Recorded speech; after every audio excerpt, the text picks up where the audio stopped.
dans la République, tous les citoyens sont égaux.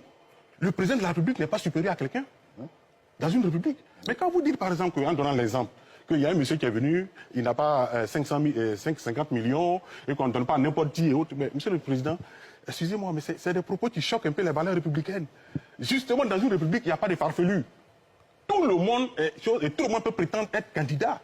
Mais la vendeuse de Kabato peut être président de la République et mieux gérer la Côte d'Ivoire qu'un agrégé, qu'un fonctionnaire du FMI et de la Banque mondiale.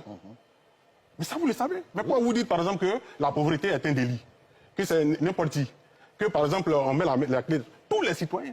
Le président Lula, le président brésilien, mais c'est un enfant de pauvre. Il n'est même pas allé à l'école. Le président Ronald Reagan, l'un des meilleurs présidents états-uniens, il n'a même pas le niveau élémentaire, c'est-à-dire le CP chez nous ici. Vous voyez, le président ukrainien aujourd'hui, mais c'était un humoriste. Un peu comme nous à Galawal ici et autres, etc. Mais parce que nous sommes dans une république, tout le monde peut prétendre. Tel que vous dites, c'est-à-dire que pour vous, seuls ceux qui ont l'argent, qui ont fait de grandes études, peuvent prétendre. Ça, c'est de l'aristocratie, c'est antidémocratique. C'est pourquoi je parle encore de plutocratie. Nous ne sommes pas dans une démocratie. Et quand on regarde bien, c'est la bourgeoisie qui nous gouverne.